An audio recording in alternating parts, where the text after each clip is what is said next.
Hi అండి. అందరికీ నమస్కారం. Welcome to my channel. ఈ వీడియోలో ఏపీ ప్రభుత్వ పెన్షనర్లు దీన్ని భద్రపరచుకోకపోతే కమ్యూటేషన్‌తో సహా ఏక్యూపీ అడిషనల్ క్వాంటమ్ ఆఫ్ పెన్షన్‌తో సహా ఆర్థికంగా తీవ్ర నష్టమే. మరి ఏంటనే పూర్తి వివరాలు ఈ వీడియోలో తెలుసుకుందాం. వీడియో ఎక్కడే గాని స్కిప్ చేయకుండా ఎండ్ వరకు చూసేయండి. అప్పుడే ఇన్ఫర్మేషన్ పూర్తిగా అర్థమవుతుంది. అలాగే వీడియో చూస్తున్న ప్రతి ఒక్కరు వీడియోకైతే లైక్ చేయండి ఫ్రెండ్స్. ఈ వీడియోని తోటి ఉద్యోగ పెన్షన్ మిత్రులతో అయితే షేర్ చేయండి. కొత్తగా మన ఛానల్ చూస్తున్న వారు ఇంకా ఎవరైనా సబ్స్క్రైబ్ చేసుకోకపోతే వెంటనే మన ఛానల్ అయితే సబ్స్క్రైబ్ చేసుకోండి. సబ్స్క్రైబ్ చేసుకోవడం వల్ల నేను చేసే ప్రతి ఒక్క వీడియో మీ వరకు రీచ్ అవుతుంది. ఇక ఆలస్యం చేయకుండా వివరాల్లోకైతే వెళ్ళిపోదాము.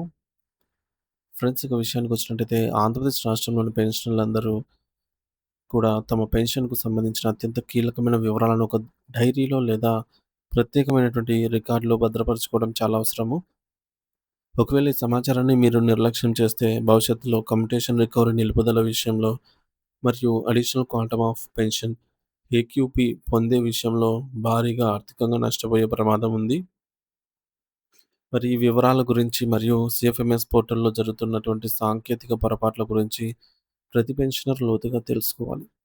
సాధారణంగా పెన్షనర్లు తమ పెన్షన్‌లో కొంత భాగాన్ని ముందే కమ్యుటేషన్ రూపంలో తీసుకుంటారు.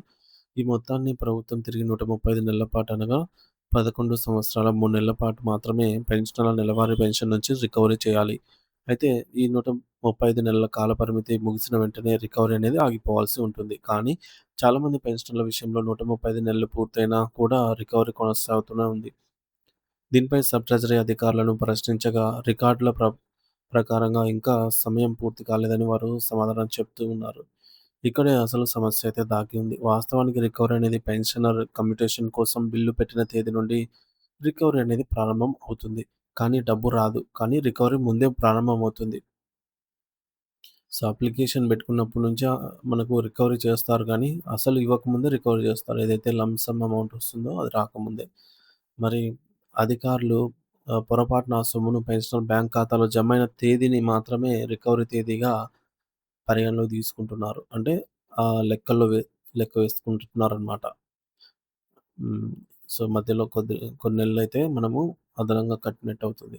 ఉదాహరణకు ఒంగోలు సబ్ ట్రెజరీకి చెందినటువంటి ఒక పెన్షనర్ 17 సెప్టెంబర్ 2013న కమ్యుటేషన్ బిల్లు సమర్పించారు. కానీ ఆ నగదు ఆయన ఖాతాలో నవంబర్ 7, 2013న అయితే జమైంది. రికవరీ సెప్టెంబర్ నుండే మొదలైనప్పటికీ సిఎఫ్ఎంఎస్ సిస్టమ్‌లో మాత్రం నవంబర్ తేదీని నమోదు చేశారు. మరి దీనివల్ల ఆ పెన్షనర్ అదనంగా 3 నెలల పాటు రికవరీ కట్టాల్సొస్తుంది. అంటే కమ్యుటేషన్ ఎప్పుడు క్రెడిట్ అయ్యింది అనే దానితో సంబంధం లేకుండా రికవరీ ఎప్పుడు మొదలైంది అనేదే ముఖ్యము. ఈ సమస్యను సబ్ ట్రెజరీ అధికారుల దృష్టికి తీసుకెళ్తే ఇది తమ పరిధిలో లేదని మంగళగిరిలోని రాష్ట్ర స్థాయి సిఎఫ్ఎంఎస్ కార్యాలయంలోనే సరిచేసుకోవాలని అయితే చెప్తున్నారు. వయసు పైబడిన పెన్షనర్లు అంత దూరం వెళ్లి ఇబ్బంది పడటం కంటే చాలా కష్టతరమైన పని. రాష్ట్ర వ్యాప్తంగా వేలాది మంది పెన్షనర్లు తమకు తెలియకుండానే ఇలాంటి పొరపాట్ల వల్ల వేలాది రూపాయలను నష్టపోతున్నారు. సమాచారం లేకపోవడం వల్లే చాలామంది ఈ పొరపాట్లను గమనించలేకపోతున్నారు. కేవలం కమ్యుటేషన్ మాత్రమే కాకుండా additional quantum of pension AQP విషయంలో కూడా ఇలాంటి సమస్యలు ఎదురవుతున్నాయి. ఒక పెన్షనర్ వయసు 70, 75 లేదా 80 ఏళ్లు దాటినప్పుడు వారికి పెన్షన్ అదనంగా పెరుగుతుంది. కానీ రికార్డులలో పుట్టిన తేదీని తప్పుగా నమోదైతే ఈ అదనపు పెన్షన్ నిలిపివేయబడుతుందన్నమాట. అంటే మనకు డేట్ ఆఫ్ బర్త్ ఇష్యూ వచ్చి చాలామందికి అడిషనల్ క్వాంటమ్ ఆఫ్ పెన్షన్ అనేది మంజూరే కాలేదు. సో, చాలామంది పట్టించుకోలేదన్నమాట. ఎందుకంటే ఎక్కువగా ఫ్యామిలీ పెన్షనర్స్ ఉన్న వాళ్ళ దగ్గర వాళ్ళకి అడిషనల్ క్వాంటమ్ ఆఫ్ పెన్షన్ అనేది వస్తుందని కూడా అవగాహన ఉండకుండా ఉంటున్నారనమాట. సో, మహిళలు ఎవరైతే ఉన్నారో ఫ్యామిలీ పెన్షన్‌కి సంబంధించి వారు కొద్దిగా అవగాహన తక్కువ ఉంటుంది. వాళ్ళకి బయట గురించి ఏం తెలీదు కాబట్టి వాళ్ళు వీటిని పట్టించుకోరు. ఈ విధంగా నష్టపోతారు. లక్షల్లో అవుతుందనమాట అది. తర్వాత మనకి ప్రతి నెలతో కొన్ని వేలు తక్కువొచ్చిన తర్వాత అది లక్షల్లో కూడా అవుతుంది. ఈ విధంగా చాలా అయితే ఆహ్, పెన్షనర్ అసోసియేషన్ వారి దృష్టికి వెళ్ళిన సందర్భాలు చాలా అయితే ఉన్నాయి ఇట్లాంటివి. ఉదాహరణకు కాకినాడకు చెందినటువంటి 80 ఏళ్ల సీనియర్ పెన్షనర్‌లకు అకస్మాత్తుగా పెన్షన్ అనేది ఆగిపోయింది. ట్రెజరీలో విచారించగా ఆయన పుట్టిన తేదీ సిస్టమ్‌లో మారిపోయినట్టు తెలిసింది. అలాగే జగ్గంపేటలో మరొక పెన్షనర్‌కు 70 ఏళ్లు నిండినా కూడా ఏక్యూపీ మంజూరు కాలేదు. ఎందుకంటే ఆయన పుట్టిన తేదీ ఒక సంవత్సరానికి ముందే తప్పుగా నమోదు చేయబడిందనమాట. మరి పెన్షనర్లు గమనించాల్సిన విషయం ఏమిటంటే ప్రస్తుతం మీకు అందుతున్న ఈ యొక్క పే స్లిప్‌లలో కొన్ని వివరాలైతే ఉంటున్నాయి. రికవరీ ఎప్పుడు మొదలైంది, ఎప్పుడు ముగుస్తుంది అనే సమాచారం అందులో ఇస్తున్నారు. అయినప్పటికీ పుట్టిన తేదీ మరియు రికవరీ ప్రారంభం తేదీలలో ఏదైనా తేడాలున్నాయో లేదో పెన్షనర్లు వ్యక్తిగతంగా సరిచూసుకోవాలి.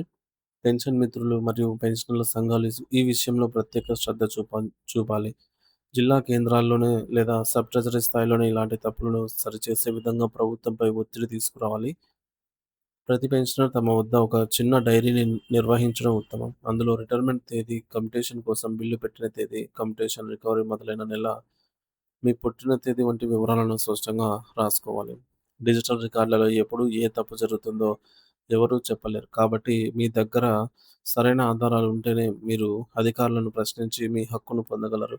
ఆర్థికంగా ఇబ్బందులు పడకుండా ఉండాలంటే ఈ జాగ్రత్తలనేవి పాటించడం తప్పనిసరి. మరి మీ పెన్షన్ సొమ్ము ఒక్క రూపాయి కూడా వృధా కాకుండా చూసుకోవడం మీ యొక్క బాధ్యత. అందుకే ఈ యొక్క సమాచారాన్ని భద్రపరచుకోండి. అంటే మనకు కంప్యూటేషన్ చేసిన తర్వాత ఎప్పటి నుంచి రికవరీ మొదలైందనేది ప్రూఫ్‌తో సహా, అంటే అప్పుడు మనకు ట్రాన్సాక్షన్ ప్రూఫ్ ఉంటుంది కదా! ఆ ప్రూఫ్‌తో సహా ప్రింట్ గాని లేదంటే డిజిటల్ గాని సేవ్ చేసి పెట్టుకొని దాన్ని మనం పెట్టుకున్నట్లయితే మనకి ఫైనల్‌గా కంప్యూటేషన్ రికవరీ పూర్తి అయిన తేదీలో అది ఉపయోగపడుతుందనమాట. సో, అలాంటి రికార్డులు లేక చాలామందికి కంప్యూటేషన్ విషయంలో గందరగోళమే జరిగిందనే జెప్పాలి. సో, ఫ్రెండ్స్ ఈ యొక్క వీడియోని తోటి పెన్షనర్ మిత్రులతో అయితే షేర్ చేయండి. Thank you for watching this video.